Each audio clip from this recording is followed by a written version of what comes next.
शहर के एक पुरसुकून किनारे पर, जहां सुबह की हवा में मिट्टी और फूलों की खुशबू घुली होती थी, एक सादा सा घर था। इस घर के आंगन में एक पुराना दरख्त खड़ा था, जिसके नीचे अक्सर एक छोटी सी लड़की बैठकर आसमान देखा करती थी। इस लड़की का नाम ऐला था। उसकी आंखों में गहरी सोच और चेहरे पर एक ऐसी खामोश मुस्कुराहट होती थी जो दर्द छुपा लेती है। ऐला का बचपन आम बच्चों जैसा नहीं था, मगर उसका दिल हमेशा सपनों से भरा रहता था। ऐला की माँ उस वक्त दुनिया से चली गई थी जब ऐला बहुत छोटी थी। माँ की यादें उसके जहन में कहानियों की तरह बसी हुई थीं। नर्म आवाज़, प्यार भरी बातें और रात को सोने से पहले सुनाई जाने वाली कहानियाँ। माँ के बाद ऐला के बाप ने ही माँ और बाप दोनों का फर्ज निभाया। वो सुबह जल्दी उठकर काम पर जाता, शाम को थका हुआ घर लौटता, मगर ऐला के लिए वक्त निकालता। कभी उसके बाल संवारता, कभी उसे सितारे गिनना सिखाता और कभी कहता, बेटा, अगर दिल साफ हो तो जिंदगी कभी तुम्हें तन्हा नहीं छोड़ती। मगर वक्त हमेशा एक जैसा नहीं रहता। एक दिन अचानक ऐला के बाप की तबीयत खराब हुई और कुछ ही दिनों में वो दुनिया से चला गया। उस दिन घर की दीवारों ने भी खामोशी पहन ली। आंगन का दरख्त भी जैसे झुक गया हो। ऐला ने पहली दफा महसूस किया कि तन्हाई सिर्फ अकेला होने का नाम नहीं, बल्कि अपना सब कुछ खो देने का दर्द होती है। कुछ महीने बाद ऐला के चचा अपनी बीवी जरीना और उसकी दो बेटियों के साथ उस घर में रहने आ गए।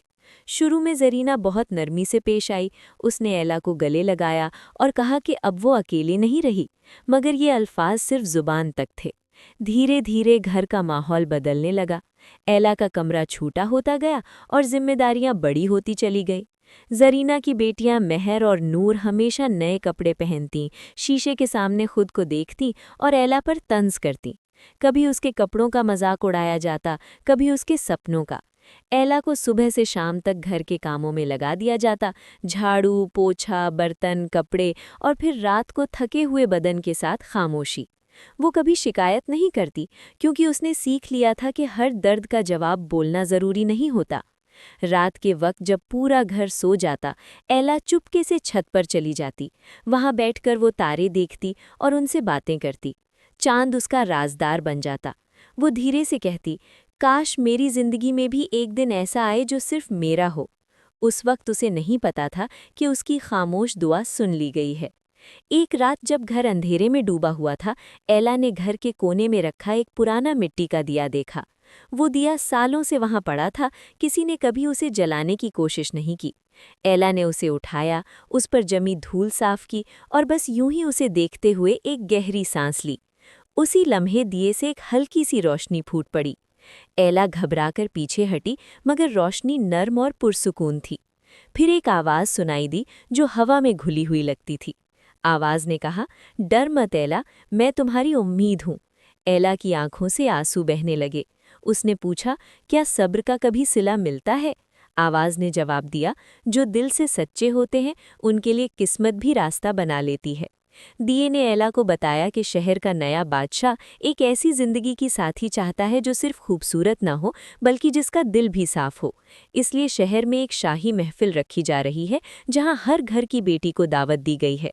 ऐला का दिल जोर से धड़कने लगा, मगर उसे याद था कि जरीना उसे कभी इजाज़त नहीं देगी। जब जरीना ने महफिल का सुना, उसने फौरन अपनी बेटियों के लिए तैयारियां शुरू कर दी। महंगे कपड़े, गहने और शीशे के सामने लंबे लंबे वक्त। ऐला को हुक्म मिला कि वो घर चमकाए, कपड़े धोए और महफिल के वक्त घर से बाहर ना निकले। ऐला ने सिर्फ सर झुकाकर हाँ कह दी, मगर उसका दिल बहुत भारी था। महफिल की रात जब शहर रोशनियों से जगमगा रहा था और हवा में खुशी थी, दिया फिर से रोशन हुआ। एक पल में ऐला का लिबास बदल गया। उसके चेहरे पर अजीब सा इत्मीनान आ गया, जैसे वो खुद को पहचान रही हो। दिए ने सिर्फ इतना कहा, सच्चाई को कभी मत छोड़ना। जब ऐला महफिल में दाखिल हुई तो महफिल की आवाज़ जैसे एक लम्हे को थम गई। सबकी नज़र उस पर थी। बादशाह ने उसे देखा और महसूस किया कि उसका दिल पहली दफ़ा पुरसुकून हुआ है। ऐला की बातचीत, उसकी सादगी और उसकी मुस्कुराहट सबसे अलग थी। रात गहरी होती गई, मगर ऐला को याद था कि उसे वापस जाना है। वो चुपचाप महफिल से निकल गई, सिर्फ अपनी यादों की रोशनी छोड़कर। बादशाह ने फैसला कर लिया था कि वो इस लड़की को ढूंढ कर रहेगा, चाहे पूरा शहर छानना पड़े। अगले दिन जब बादशाह के कसीद एला के घर आए, जरीना ने उसे छुपाने की कोशिश की, मगर सच ज्यादा देर तक छुप नहीं सकता।